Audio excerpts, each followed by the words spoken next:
예, 안녕하십니까. 통상TV 구독자 여러분.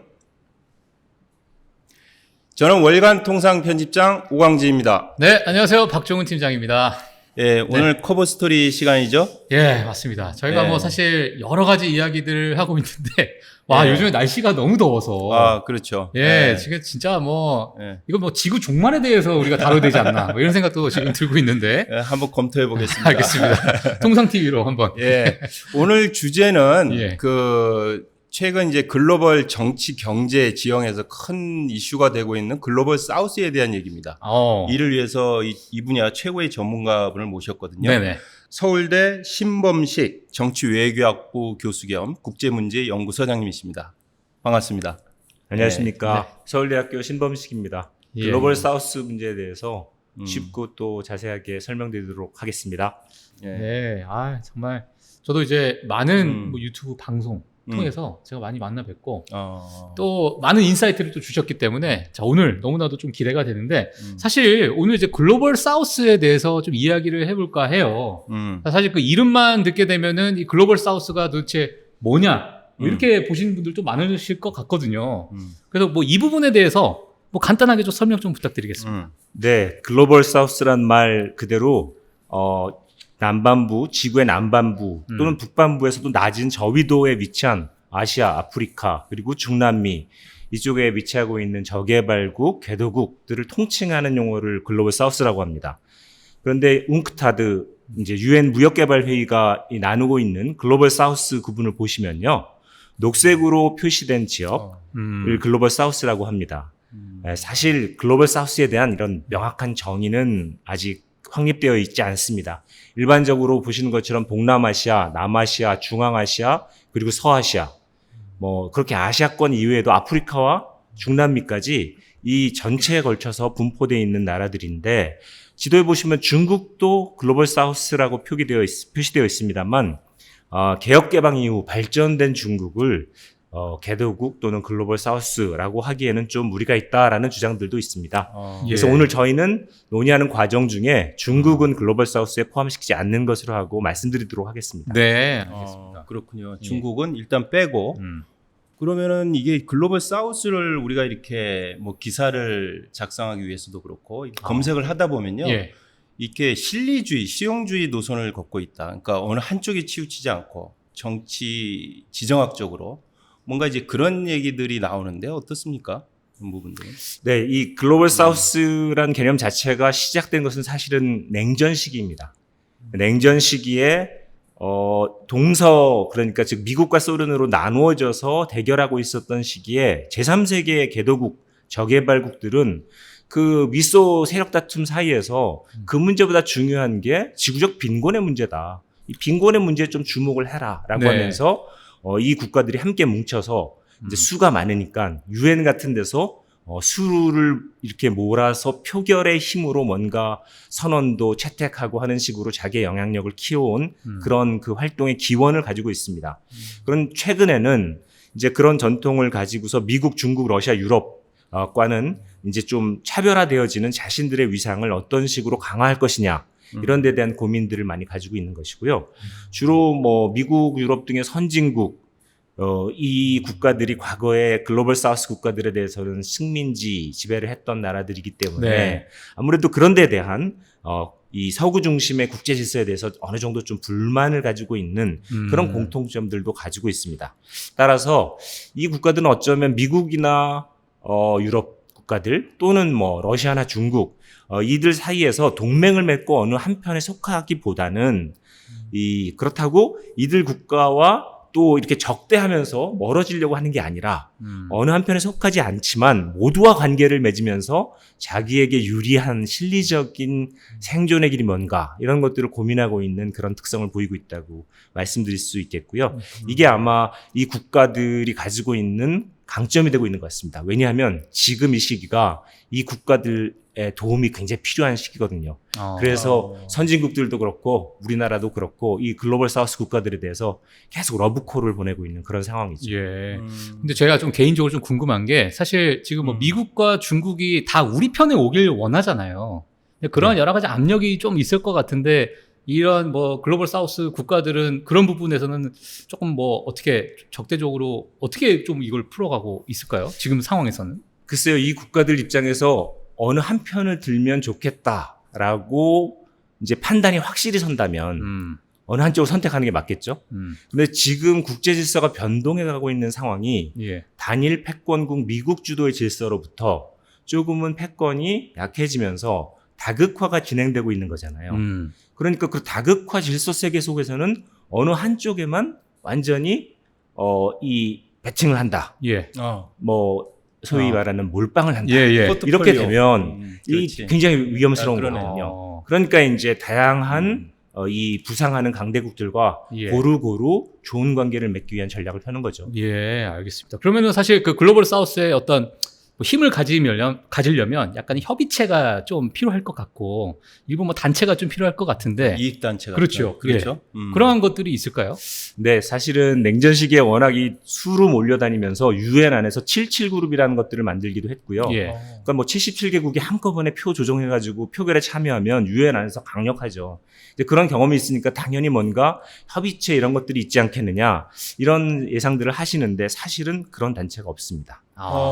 또 흔히들 알고 계시는 것처럼 브릭스가 혹시 이런 글로벌 사우스의 협의체냐? 뭐 예. 그런 그렇죠. 의문들도 가지시는데요. 또 그렇죠. 브릭스가 있잖아요, 중국. 근데 중국에 예, 있어가지고. 브릭스가 완전히 또 이 글로벌 사우스를 대변한다 이렇게 얘기하기는 쉽지 않거든요.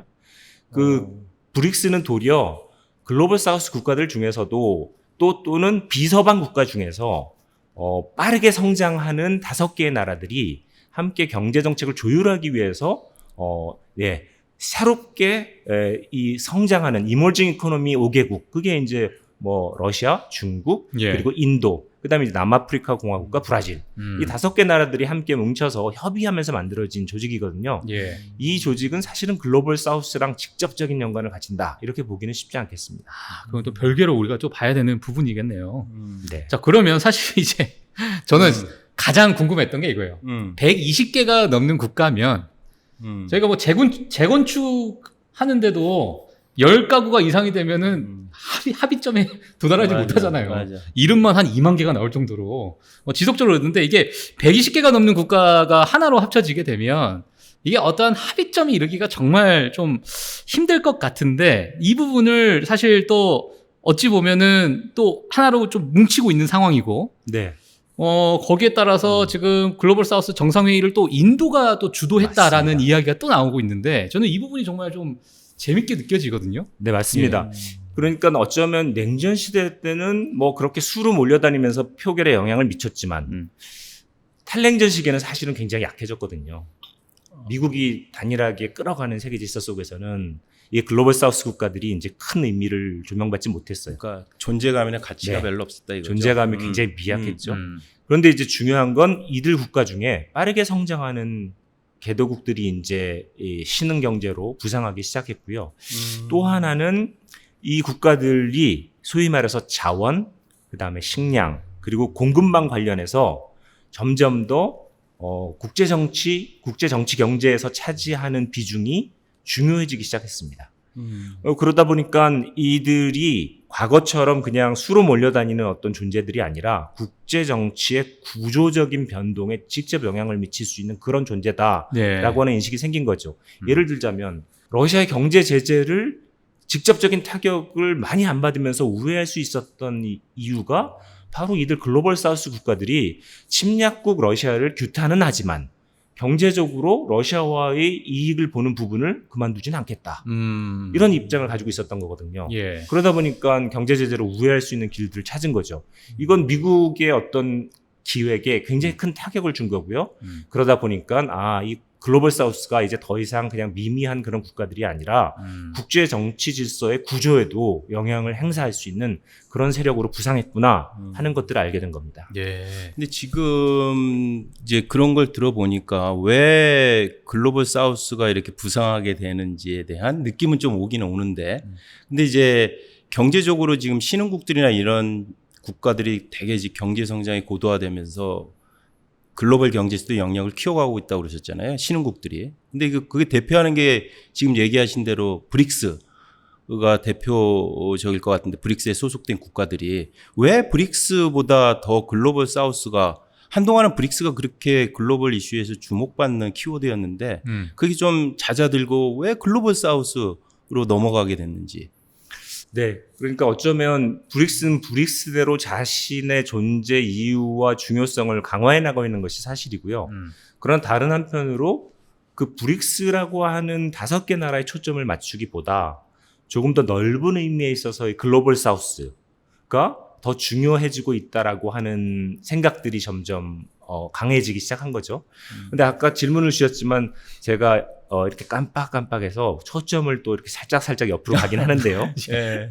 그 사실은 이 글로벌 사우스가 다시 주목을 받게 되는 그런 과정 중에서 인도의 역할이 굉장히 중요합니다. 아, 인도 역할이요? 네. 인도요? 말씀해 주셨던 것처럼 인도가 작년 1월에 이 글로벌 사우스의 목소리라고 하는 정상회의에 125개국이나 되는 글로벌 사우스 국가들을 다 모았어요. 그리고 이 글로벌 사우스가 함께 협력할 수 있는 다양한 논의들을 해보자 라면서 일종의 이제 깃발을 든 거거든요. 예. 그러네. 그러다 보니까 글로벌 사우스가 좀 더 이제 힘을 받고 주목을 받게 된 거죠. 서방 국가들 입장에서도 보면 러시아랑 중국이 들어있는 브릭스와 어떻게 하기보다는 글로벌 사우스라고 하는 국가들이 어떤 의미에서는 조금 더 중립적이고 또 실리적이다 보니까 같이 도모할 수 있는 것들이 훨씬 더 많은 거죠. 예. 그러다 보니까 점점 더 글로벌 사우스 국가들에 대한 관심들이 아무래도 커지는 것이 아닌가 그렇게 보여집니다. 예. 그러니까 서방 입장에서는 브릭스는 이제 러시아와 중국 뭔가 좀 껄끄럽고 그렇죠. 대치되고 있는 그런 관계에 있는 나라들이 들어가 있고 그런 나라들이 빠져 있다고 보여지는 거죠. 글로벌 사우스는 네, 일반적으로. 러시아, 중국은 글로벌 일반적으로 사우스가 이제 어려운 거죠. 보니까 그러니까 아무래도 서방의 지지도 받고 뭐 그렇다. 이제 그렇게 이해하면 될 것 같고. 네. 자, 그러면 이제 지금 말씀해 주신 대로 글로벌 사우스는 어느 한쪽 편을 또 들지는 않는다고 그러셨단 말이에요. 그렇죠? 브릭스는 이미 중국과 러시아가 주축이 되고 있고, 그렇죠? 인도와 브라질 입장이 좀 중요할 것 같은데, 이쪽은 어때요? 저는 개인적으로 조금 의견을 하나만 더 붙이자면, 이 미국이나 뭐 중국, 러시아 이런 약간의 양극 체제에서 뭐 최근에 뭐 다극 체제로 좀 전환이 되고 있는 상황에서 이 글로벌 사우스가 더 힘이 커지기 전에 뭔가 미국에서 먼저 좀 압박을 가하는 그런 제스처도 좀 나오지 않을까라는 생각도 좀 개인적으로 좀 들기도 하고 지금 방금 이제 저 편집장님이 또 질문하신 그 부분 그러니까 뭐 인도와 브라질 입장에서는 약간의 좀 거부감이 뭐 들 수도 있는 부분 뭐 이런 것들을 같이 좀 교수님께 한번 여쭤보고 싶은데 너무 좀 광범위한가요? 아닙니다. 이게 예. 지금 국제 정치에서는 굉장히 재미있는 그 핫 이슈 중에 하나라고 생각이 되어집니다. 그러니까 서방 국가들 입장에서는 이 글로벌 사우스가 개입해서 대러 제재를 무력화시키는데 일조하는 모습을 보면서 사실은 굉장히 화도 나고 이 무력감도 들고 좀 이렇게 인간적으로 이렇게 우리가 의인화해서 생각해 본다면 아니 이것들이 많이 컸다고 지금 내가 하자는 대로 안 하는 거야. 뭐 이런 종류의 생각들을 가질 수 있지 않을까요? 예, 제가 생각하는 게. 네, 제가 너무 표현은 좀 거칩니다. 그런데 그 미국이 사실은 지금 변화하는 국제 질서 속에서 안팎으로 받고 있는 도전이 상당히 큽니다. 그래서 이 변화하는 국제 질서 속에서 가장 중요한 우선순위가 뭐냐라고 했을 때 뭐 유럽과의 동맹국들을 강화하고 한편으로는 지금 우크라이나 전쟁 때문에 생겨나는 러시아의 힘을 빼는 이 일들을 한편으로는 잘 조절하면서 어쨌든 연착륙시켜야 하고 뭐 그다음에 중국 제일 큰 과제는 도전하는 중국에 대해서 어떻게 대응할 것이냐는 문제가 가장 크잖아요. 그러다 보니까 글로벌 사우스를 뭐 이렇게 손을 본다든지 또는 좋은 의미에서 회유하고 자기 편으로 끌어가기에는 이제 아직 여력이 그렇게 많아 보이지 않아요. 우선순위에 우선순위에 문제가 있는 것 같고요. 그럼에도 불구하고 여전히 중국에게 있어서 이 글로벌 사우스 국가들이 가지고 있는 존재감이 크기 때문에 이제 그 글로벌 사우스 국가들 그냥 방치해서는 안 되겠다. 여기에 힘을 쏟고 신경을 써야겠다라고 하는 자각들은 생겨나는 거죠. 네. 그러면은 지금 방금 전에 또 인도가 앞장서 가지고 글로벌 사우스에 좀 맹주 같은 역할을 하려고 무슨 뭐 작년에 국제 회의 같은 것도 하셨다고 그러셨는데 그 중국 입장에서는 아주 껄끄럽겠는데요. 맞아요. 인도가 좀 마음에 안 들죠. 마음에 안 들 것 같은데. 내가 해야 되는데. 그러니까. 네가 하고 있어. 이러면은. 그러니까. 네, 맞습니다. 그러니까 중국이 차지하는 위상은 이제 말씀드린 것처럼 이미 G2 미국과 패권을 경쟁하는 수준의 그 국가로까지 인정되고 있는데 예. 중국이 여전히 내가 글로벌 사우스의 핵심 멤버야라고 주장하는 게 좀 이상하게 들릴 수 있습니다. 그런데 전통적으로 사실은 냉전 시기에 비동맹 운동을 주도했던 건 인도와 중국이었어요. 예. 두 나라가 중심이었기 때문에 이제 중국으로서는 비동맹 외교가 중국 외교에서 굉장히 중요한 축이었거든요. 그러다 보니까 이제 그 서운함이 있을 수 있지만 지금 현재 위상으로는 글로벌 사우스의 일원이다 하기에는 중국은 너무 컸고요. 이제 거기에 비해서 인도랑 중국이 또 껄끄러운 부분이 있었잖아요. 국경 문제. 그렇죠. 네, 그렇죠. 네. 네. 얼마 전까지도 국경에 충돌이 있었던 건데요. 그러나 이 두 국가가 이 충돌만 하고 있는 게 아니라 여러 면에서 협력도 하고 있어요. 그런데 이제 브릭스를 같이 하고 있다는 것 자체가 협력이고 샹하이 협력기구에 인도가 가입했다는 사실 자체도 사실은 커다란 의미에서 유라시아 지역 질서에 있어서의 인도와 중국이 경쟁과 분쟁은 관리하고 협력할 수 있는 부분을 해나가자라는 것들을 하고 있는 거예요. 그런데 중국 입장에서 이제 1대1로도 해야겠고 이제 글로벌한 영향력을 확대해 나가기 위해서 글로벌 사우스가 굉장히 중요한 대상인데 그리고 냉전 시기부터 전통적으로 비동맹 외교를 강화해 오고 있었는데 예. 근데 갑자기 이제 인도가 글로벌 사우스의 목소리 다 모여봐. 우리 함께 뭐 해보자. 예. 이러고 나오니까 중국 입장에서 뭐야. 그러면서 이제 좀 그 서운한 감정 같은 게 작년 9월에 그 중국 관영 매체인 글로벌 타임스 사설을 보면은 예. 중국 빠진 글로벌 사우스는 가짜. 뭐 이런 식의 그래요? 굉장히 비판적인 논조에 오. 사설을 실었죠. 예. 따라서 중국은 어쩌면 개발도상국들이 글로벌 사우스라는 우산을 중국이 펼쳐든 우산 아래서 이렇게 뭉치고 있는 그 모양새가 예. 굉장히 좀 껄끄럽고 또 한편으로는 자기의 장래 외교 정책에 어떤 영향을 미칠지 굉장히 경계하고 있는 그런 상황이라고 볼 수 있겠습니다. 네. 자, 그러면 저희가 이제 뭐 지금 글로벌 사우스에 대해서 이제 보게 되면 사실 이제 한두의 국가도 아니고 정말 많은 이제 국가가 한꺼번에 이제 둘다 보니까 120개. 그렇죠. 그러니까 이거 협력하기가 정말 쉽지 않다. 이렇게 그러니까. 좀 보여지는데 뭐 이 부분에 대해서 우리가 뭐 어떻게 또 받아들여야 될까요? 네, 맞습니다. 120개가 넘는 국가들을 이 조율하고 협력을 이끌어낸다는 것은 쉬운 일이 아닌데요. 상설 기구체 같은 것들도 없고요. 네. 그런데 그런 상황 속에서 또 국제 질서가 급변하고 있는 상황 속에서 글로벌 사우스 국가들이 자신의 존재와 의미 그리고 이익 이런 것들을 구현해내기 위해서 이제 뭔가 좀 갈증이 있었을 텐데 이 상황에서 인도가 글로벌 사우스의 목소리라는 회의를 개최하고 우리가 함께 의견들을 조율하고 공동의 프로젝트를 기획해보자. 뭐 이런 종류의 제안을 했을 때 글로벌 사우스 국가들에게는 큰 반향이 있었을 것이라고 그렇게 생각됩니다. 예. 자, 그러면 뭐 저희가 또 궁금한 게 사실 뭐 앞서서 제가 조금 뭐 말씀을 질문 좀 드렸었는데 사실 아무리 그냥 뭐 저희 글로벌 사우스라고 해도 그래도 힘 있는 국가들하고 해야 좀 힘도 좀 생길 것이고. 그러니까 대장이 좀 힘이 있어야지. 그렇죠. 중국도 마찬가지로 그렇죠. 많은 투자를 좀 해왔거든요. 사실 뭐 아프리카나 동남아시아 같은 데 보게 되면. 근데 이제 그 글로벌 사우스 국가들끼리 이렇게 뭉쳐 있는데 요게 또 인도한테 또 힘을 실어준다는 것 자체가 뭐 이걸 우리가 전체적으로 봤을 때 어떻게 우리가 좀 해석할 수 있을까요? 참 해석이 쉽지 않습니다. 예. 네, 저도 헷갈리고요. 근데 그 좀 생각을 해보면 이유를 좀 찾아볼 수는 있을 것 같아요. 예. 그러니까 아까 말씀드렸던 것처럼 글로벌 사우스 국가의 기본적인 입장은 상당히 실리적이고 실용적이고 또 이런 변화하는 질서 속에서 어쩌면 기회주의적인 입장 이런 것들을 가지고 있다고 말씀드렸는데요.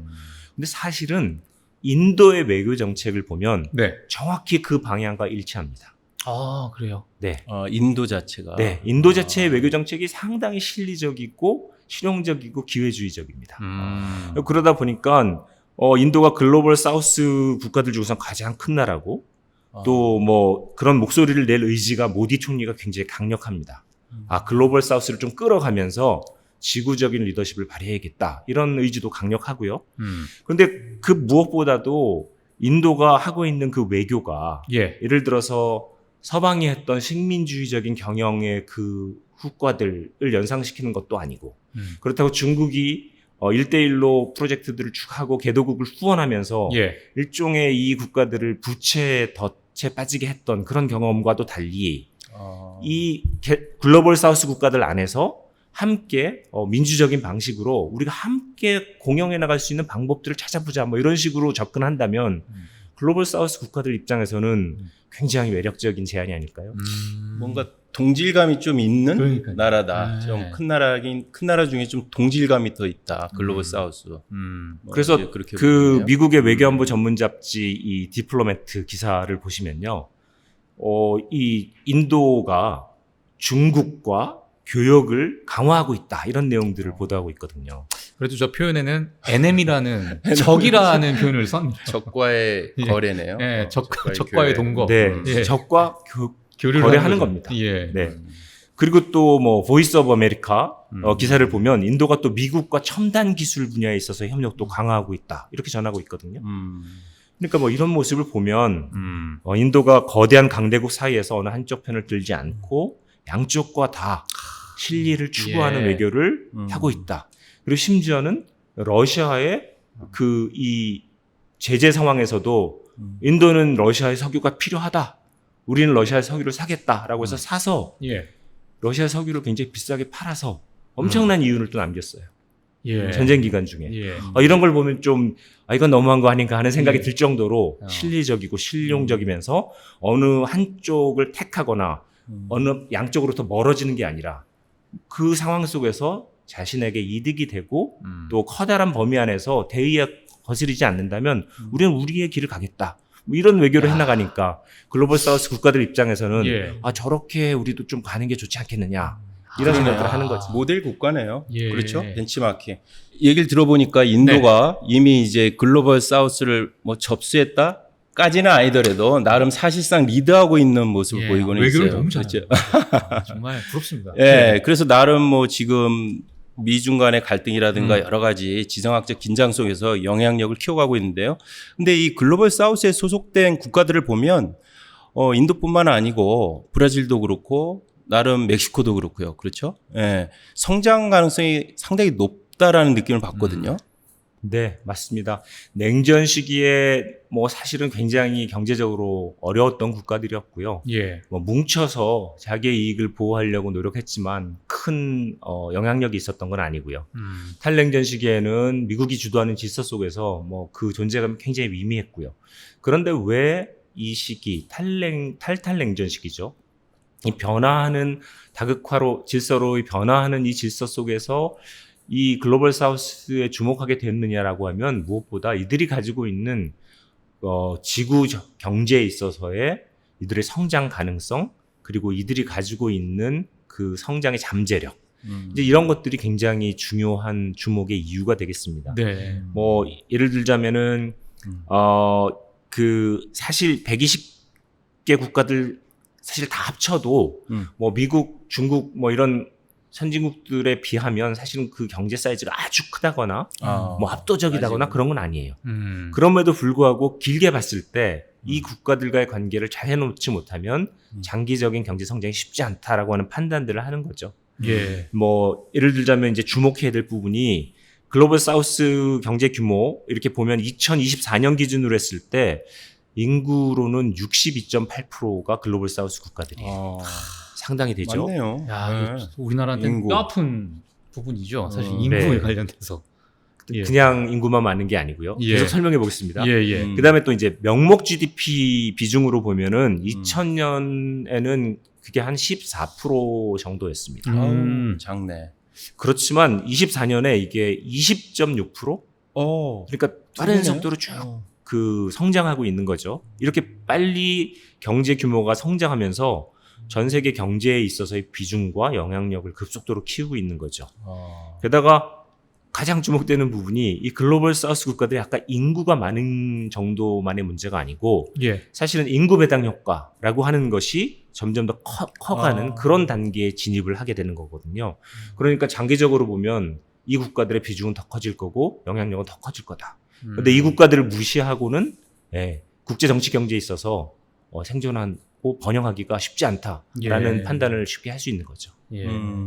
지금 전체적으로 얘기해 주셨는데 예전에 보니까 인도 지금 이제 그 글로벌 사우스에 해당하는 국가 좀 구체적으로 들어가 보면 인도 자체도 지금 5위잖아요. 작년에 5위를 했나요? 그 GDP 규모가 영국 맞습니다. 제치고 맞습니다. 5위 했다고 들었는데 이제 곧 3위가 될 거다. 일본하고 독일 제치고 3위 될 야. 거다. 뭐 이런 얘기도 나오고 또 멕시코, 브라질 또 지금 이미 20위권 아닌 것 같은데 GDP 인도네시아도 규모가. 그렇고요. 인도네시아구나. 그렇죠. 이런 나라들이 계속 또 성장을 할 거란 말이에요. 그렇죠? 맞습니다. 예.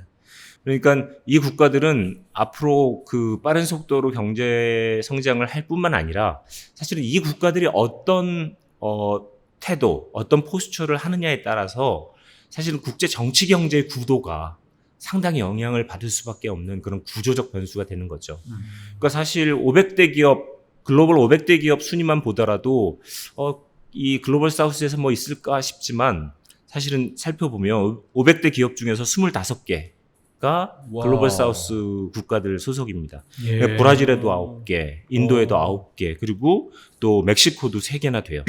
그러니까 G7에 속하는 이태리의 그 500대 기업 안에 드는 기업 수가 5개밖에 안 되거든요. 그런 거 보면은 지금 상황은 만만치 않은 변화를 일으키고 있는 상황입니다. 예, 알겠습니다. 지금 뭐 글로벌 사우스에 대해서 좀 보게 되면 아프리카 국가들이 또 들어가 있어요. 근데 사실 우리나라 사람들이 아프리카 국가에 대해서 관심이 그렇게 많지가 않잖아요. 그렇게 많지는 않았었죠. 요즘에 조금 많아지고 있긴 한데, 이 아프리카를 보게 되면 정말 자원이 풍부하고, 뭐 정말 인구도 많고, 뭐 여러 가지 그 부분에 대해서 관심을 좀 가지고 있는 것 같은데, 뭐 이러한 기대감, 뭐 어떻게 우리 지금 국제 정세에서 보고 있나요, 혹시? 그러니까 이제 아프리카를 점점 더 주목하게 되는 이유는 우리 기업들이 어쩌면 더 잘 아실 것 같아요. 근데 기업들 입장에서 이제 중국과의 관계가 좋을 때 중국에 투자해서 중국을 생산 기지로 활용하면서 이제 무역을 키웠던 그 시절이 있었죠. 그리고 이제 최근 들어서 뭐 동남아시아, 뭐 베트남이나 그리고 또 인도 이제 이런 데 주목을 하지만 그 다음을 본다면 어디를 보느냐고 했을 때 다 아프리카가 그 다음이 될 거다라고 하는 예상들을 하고 계세요. 이제 그런 이유는 바로 글로벌 사우스 국가들 중에서도 점점 발전하면 할수록 인건비들이 상승해 가고, 그 다음에 이제 그 여러 가지 기업 경영의 활동 여건들이 점점 더 어려워질 가능성들이 예상되어지는데, 거기에 비해서 아프리카는 여전히 이제 새로운 우리의 또 이 진출의 시장 또 생산기지 역할을 해줄 수 있지 않을까, 이런 것들이 기업하시는 분들 입장에서는 아주 솔직한 심정일 것 같아요. 근데 이제 지구 정치 경제 차원에서 보더라도 사실은 이 글로벌 사우스 국가들, 특히 아프리카나 중남미 같은 경우는 인구도 풍부하고 특히 천연 자원이 아주 무시 못할 부분입니다. 그리고 우리가 핵심 광물이라고 얘기하는 소위 말하는 4차 산업혁명 이후에 전기의 시대가 왔을 때 배터리 같은 게 굉장히 중요해지잖아요. 또 기타 IT와 관련되어진 산업들. 근데 거기에 가장 중요한 이 리튬, 니켈, 코발트, 이 핵심 광물들의 거의 대부분이 이 글로벌 사우스에 분포해 있어요. 그러니까 리튬만 보더라도 세계 제1위 매장량은 잘 아시는 것처럼 칠레고요. 그 다음에 니켈은 인도네시아가 1위의 매장량을 얘기하고 있고요. 뭐 코발트는 그 세계 5대 매장국 중에서 한 나라 빼고는 4나라가 다 글로벌 사우스에 위치하고 있습니다. 그러니까 그 자원이 이렇게 많다라는 것 자체는 사실 우리 입장에서는 굉장히 부럽죠. 그렇지만 자원이 많으면 자원 때문에 생겨난 문제도 있습니다. 그래서 경제학자들이 그것을 자원의 저주라고 하죠. 그래서 이제 자원을 이렇게 착취하는 형태의 경제 규모에 집중하다 보면 전반적인 경제 성장을 이루지 못하고 도리어 그 자원이 많은 것 때문에 경제 성장이 도리어 저하되어지는 역설. 이런 것들을 자원의 저주라고 하는데요. 이런 그 자원의 저주의 실패, 이게 사실은 글로벌 사우스 국가들 입장에서는 가장 피하고 싶은 그런 덫일 겁니다. 따라서 이들 입장에서는 그 자원의 덫에 걸리지 않고 자원의 저주에 빠지지 않고 자신들의 자원을 경제 성장의 계기로 삼고 더 나은 미래를 만들기 위해서는 뭔가 좀 협력이 필요하다. 그래서 예를 들자면은 리튬 같은 경우도 리튬 오펙이라고 해서 리튬 생산국들이 함께 오펙 석유 수출국 기구와 같은 연대 기구를 만들어서 함께 관리하면서 이제 그 서방 국가들과 우리를 이 착취하려고 하는 이 선진국들에 대항해 보자. 이런 식의 생각들을 하는 거고요. 바로 이런 것들은 어쩌면 강대국의 자원 수탈 기지가 그렇게 돼서 이용당하지 않겠다라고 하는 이런 반감 내지는 의지 같은 것들을 보이고 있는 거죠. 예, 알겠습니다. 자, 그러면은 뭐 사실 말씀을 해주셨는데 인구에 관련해서도 우리가 조금 생각해 봐야 될 것 같아요. 사실 인구가 많다는 것은 그만큼 내수소비에 대해서도 우리가 그렇죠. 시장이 예, 크다는 시장 거죠? 자체가 크다는 거니까. 그럼 뭐 지금 아프리카 같은 경우에는 이러한 뭐 소비 시장의 경쟁력이 뭐 앞으로 좀 커질 것이다. 이렇게도 좀 보고 있나요, 혹시? 네, 그러니까 아프리카를 비롯한 글로벌 사우스 국가들을 살펴봤을 때 인구 많은 국가들이 꽤 있습니다. 예. 1억 명이 넘는 인구를 가진 나라가 15개 정도 되는 걸로 알려져 있는데요. 예. 미국, 중국, 러시아, 일본 요 네 나라 빼고 11개 나라가 전부 글로벌 사우스 국가들이죠. 아, 이제 인구가 많은 거는 아까 말씀하신 것처럼 이 생산력의 가능성이기도 하고 네.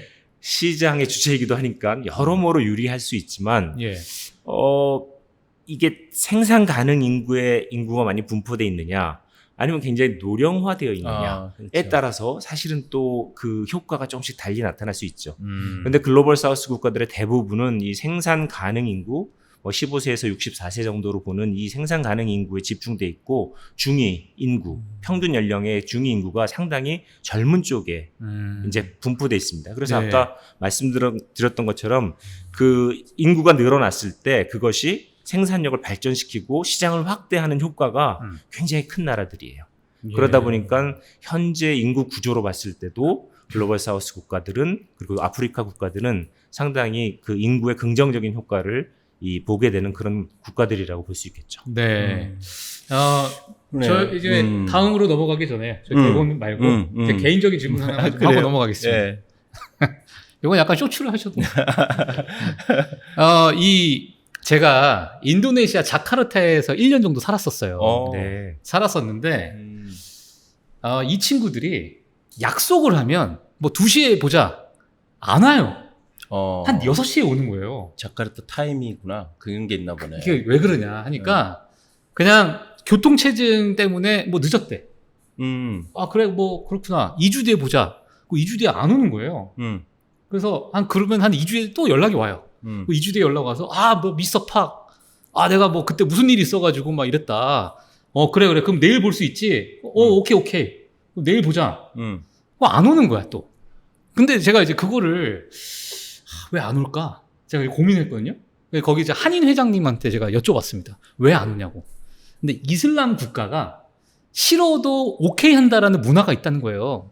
싫으면 싫다라고 해야 되는데. 그래요? 오케이. 왜냐면 남을 배려하는 그런 마음. 제가 이 얘기를 여쭤보는 게 뭐냐면 이 사업적인 부분으로 봤을 때도 국가 간의 차원에서 이 문화적인 부분이 너무 많은 큰 부분을 차지할 것 같은데 이게 우리 선진국의 마인드로 보는 이 사우스 글로벌과 정말 어찌 보면은 정말 기업 간의 그 협력 관계에서 보는 사우스 글로벌의 마인드가 조금 다르지 않을까라는 생각이 제가 잠깐 들었거든요.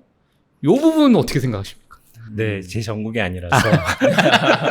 이건 심리학자에게 물어보도록 하겠습니다. 근데 그런 건 있는 것 같아요. 예. 생각해 보면 대한민국 국민들도 지금처럼 이렇게 시간 잘 지키고 그래요. 계약적 사고에 기반해서 이 정확한 약속 이행 이런 것들에 철저해진 게 그렇게 오래 안 됩니다. 심지어는 우리 일본 식민지 시절에 한국을 여행했던 외국인 선교사들이나 외국인 여행가들의 눈에 비쳤던 한국은 이 나라가 근대화된다 그러면 그것은 세상에서 일어날 수 없는 일이다.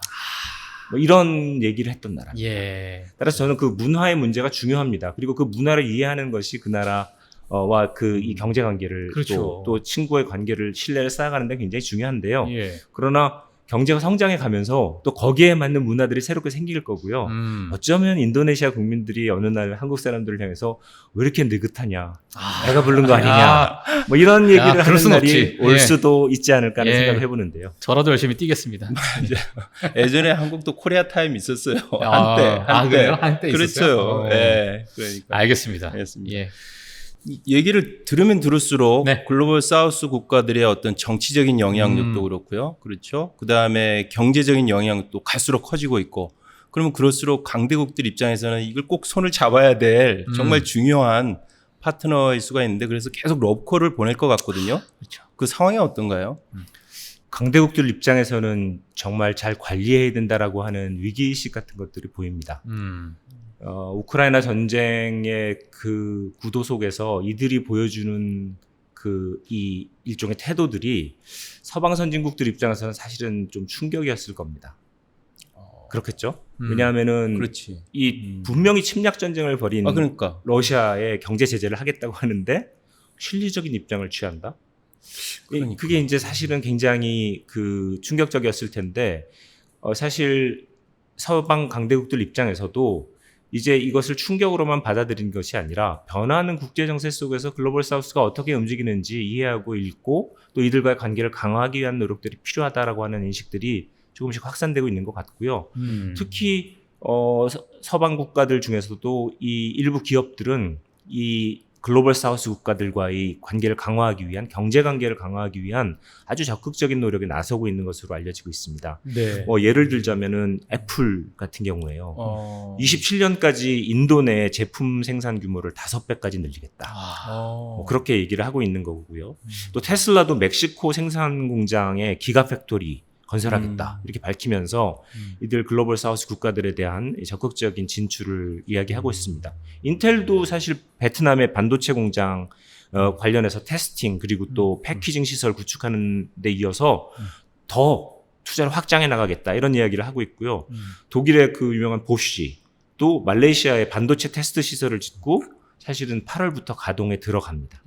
따라서 이런 식으로 글로벌 국가들이 이 글로벌 사우스 국가들에 대해서 글로벌한 이 서방 선진 국가들 입장에서는 경제적으로 중요한 파트너로서 관리하면서 국제 정치적으로도 이들이 서방과의 관계를 무시하지 않고 이 서방의 입장을 잘 고려하고 이 행동할 수 있도록 만들려는 고리들을 강화해 가려는 그런 노력을 하고 있는 거죠. 네. 이제 기업 얘기 잘 해주셨는데 네네. 혹시 정부 차원에서 이렇게 미국이나 유럽이라든가 중국도 마찬가지고요.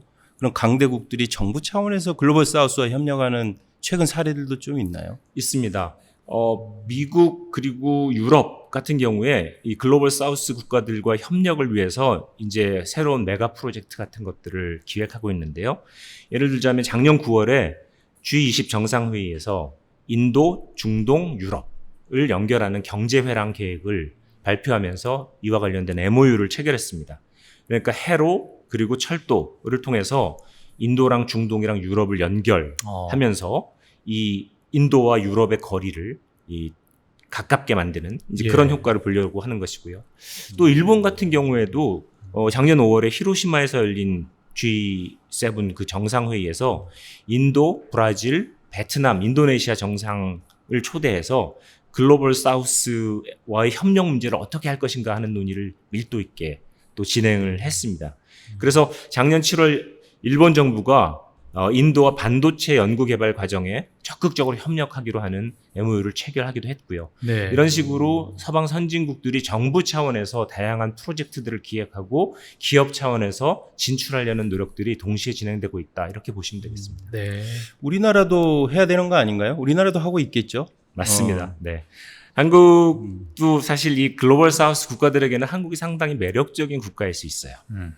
왜냐하면 제국주의적인 식민지 경영을 했던 나라가 그러네. 아니거든요. 그렇죠. 그리고 사실은 상당히 가난한 나라였고요. 그 가난한 나라가 짧은 시간 안에 민주화와 그다음에 산업화를 동시에 이뤄내면서 선진국 반열에 들어간 국가거든요. 그러다 보니까 사실은 한국에 대한 굉장히 호감 그리고 또 한국이 어떻게 했는지 배우고 싶은 그런 열정들이 있습니다. 그래서 사실 한국이 경제 성장해가는 과정 속에서 글로벌 무대에서 이 글로벌 사우스 국가들이 이렇게 음으로 양으로 한국의 움직임을 상당히 지원을 해줬거든요. 근데 최근 들어서 이제 한국이 좀 선진국 반열에 들어가면서 예. 한국의 행동을 보면서 약간 글로벌 사우스 국가들이 조금 이런 표현이 적절하진 않습니다. 그만 삐졌다 그럴까요? 삐졌어요? 네. 살짝 왜요? 한국이 너무 선진국 티를 내는 거 아닌가. 이런 이 반응들이 좀 있었던 것 같아요. 거만해졌다. 하여튼 그 표현은 하여튼 각자 알아서 새기시는 걸로 하시고. 예. 이제 그런 것들이 사실은 우리 외교에 있어서는 우리가 가지고 있는 굉장히 중요한 자산이잖아요. 이 자산을 다시 이 다시 다시 새롭게 하는 이제 그런 필요성이 우리 외교한테 있는 거고요. 그래서 우리 정부에서도 작년이 아닙니다. 얼마 전인데요. 예. 지난 6월 아프리카 48개국 정상들을 초청해서요. 한 아프리카 정상회의를 개최했고요. 그리고 또 이어서 바로 우리 대통령께서 중앙아시아 3개국, 투르크메니스탄, 카자흐스탄, 우즈베키스탄을 순방하시면서 글로벌 사우스와의 협력을 강화하기로 했는데요.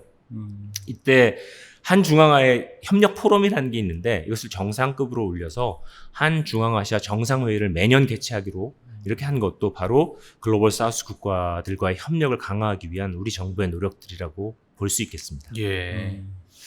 잘하고 있네요. 예, 뭐 우리나라도 뭐 협력을 강화하기 위한 노력을 하고 있다. 예. 이 글로벌 사우스 국가들 지금 되게 이제 긍정적인 전망을 많이 해주셨잖아요. 근데 이제 모든 나라도 마찬가지인데 어떻게 보면 이제 그런 좋은 전망 속에도 도전도 꽤 있을 것 같아요. 리스크도 있고. 이 글로벌 사우스가 갖는 어떤 한계, 워낙 120개 국가라 다 다양한 한계가 있긴 할 텐데 전체적으로 뭐 이렇게 좀 정리해 줄 만한 한계가 있을까요? 네. 국제정치 변동이 주는 기회, 자원, 인구 여러 면에서 글로벌 사우스 국가들의 성장 잠재력도 크고 실제적으로 그 영향력도 커가는 것이 사실이지만 사실은 이 국가들은 여전히 인프라, 교육 시스템 여러 면에서 모자란 게 많은 국가들입니다. 네, 그런데 글로벌 사우스 국가들은 특히 이 자신들이 원하는 경제 성장을 위해서는 기술, 그다음에 또 사회간접자본 그리고 교육 시스템 이런 낙후된 이 부분을 성장을 위해서 어떻게 변화시키고 개선시킬 거냐 하는 과제가 있는 거죠. 청년들은 굉장히 많은데 사실 이들에게 충분한 일자리를 못 주고 있는 것이 현실입니다. 예를 들자면은 전 세계 청년 평균 실업률이 15%대 정도거든요. 그런데 중남미 중동 국가들 경우에는 21%, 25% 이럴 정도로 굉장히 높습니다. 예. 네, 글로벌 사우스 국가들의 또 채무 상태, 재정 상태도 좋지 않아서요. 정말 성장을 하기 위해서는 이 국가의 채무 문제를 해결해야 되는데 이것도 간단한 문제는 아닙니다. 예. 그래서 사실은 중국의 도움이 이 부채의 덫으로 돌아온 것이 글로벌 사우스 국가들에게는 굉장히 아픈 경험이었던 거죠. 그게 사실 식민지 경험에서 왔던 그 아픈 기억만큼이나 이 또 부채의 덫이 그렇죠. 또 아픈 그 한계로 작동했기 때문에 예. 바로 이런 것들을 넘어서기 위한 부채 갚기 위해서 어떤 그 현명한 방식으로 선진국 또는 주변국들과의 협력을 할 것인가 하는 문제가 사실은 굉장히 중요한 과제가 되고 있습니다. 사실 이들이 가지고 있는 게 자원이기 때문에 또 이 자원을 열심히 쓰면서 가야 되는데 자원을 채굴하는 과정은 사실은 환경을 파괴하는 일과 사실 그렇죠. 같이 맞물리기 쉽고요. 특히 그것이 화석연료인 경우에는 이것이 지금 기후변화의 세대에 이 화석연료를 사용한다는 것과 예. 그 다음에 또 이 기후변화에 대응해야 한다라고 하는 이 두 가지 요청 앞에서 사실 국가정책을 펴기가 상당히 쉽지 않은 또 딜레마를 주고 있는 것이거든요. 예. 그러다 보니까 사실 글로벌 사우스 국가들의 그 발전 전망이라는 것을 꼭 장밋빛 시나리오로만 보기는 어렵고요. 이들이 분명한 성장 잠재력을 가지고 있는 것은 사실이지만 이들이 가야 할 길, 넘어야 할 벽도 만만치 않다. 그렇기 때문에 무조건 낙관적으로만 본다기보다는 좀 이렇게 잘 현실을 보면서 그 상황 속에서 대한민국이 가지고 있는 강점을 가지고 이 국가들을 어떻게 도울 수 있을까? 이런 것들을 잘 살펴보면 사실은 서로에게 윈윈이 되는 협력의 프로젝트를 발굴할 수 있을 거다. 네. 이렇게 보입니다.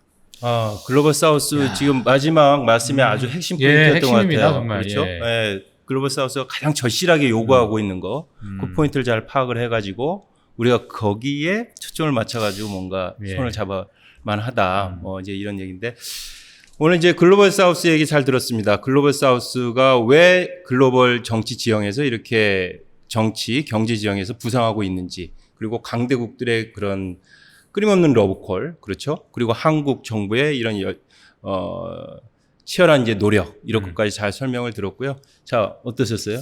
저는 사실 사우스 글로벌에 대해서 초창기 그래 많이 커지고 있어. 근데 마지막에 어찌 보면은 너무나도 우리가 장밋빛으로 보기보다도 여러 가지 그 제약적인 부분도 있으니까 그 부분도 같이 보시면 좋을 것 같습니다. 그렇죠. 균형감 있게 보고. 예, 균형감 있게. 네. 마지막 한 말씀 해주시죠. 네. 국제 정세가 급변하고 있잖아요. 한국 외교가 여러 가지 다면적인 이 도전 앞에 서 있습니다. 예. 미중 전략 경쟁 가운데서 또 미국과의 동맹도 강화해야 하고 중국과의 관계도 관리해야 하고 또 뭐 하여튼 이런 다면적인 도전들이 한국 외교 앞에 펼쳐져 있는데 글로벌 사우스를 이렇게 생각해 보면 어쩌면 우리가 글로벌 사우스라고 하는 국가들과의 관계를 개선하고 이들을 도울 수 있는 방법들을 찾아가는 과정은 어쩌면 한국이 잘할 수 있는 부분 이고 그것을 잘 해나감으로써 예. 도리어 한국의 소프트 파워와 영향력을 키워가는 그런 기회로 우리 앞에 이들이 다가온 건 아닌가. 그러네. 그런 차원에서 우리가 좀 그렇죠. 바라보면서 한국의 어떤 전략적인 자율성을 키울 수 있는 기회, 또 한국의 건강한 외교를 강화해 갈 수 있는 기회로 이 국가들과의 관계를 잘 관찰했으면 좋겠다 하는 생각을 다시 해보게 됩니다. 알겠습니다. 이 글로벌 사우스의 부상이 한국의 어떤 기회의 창이 열리고 있다. 예. 그 부상이 뭐 그런 식으로 이해가 또 됩니다. 한국을 롤 모델로 생각하는 국가들도 있을 수 있으니까요. 예, 그렇습니다. 예. 예, 감사합니다. 아직까지 좋아요와 구독 안 누르셨으면 지금 꼭 부탁드리겠습니다. 감사합니다.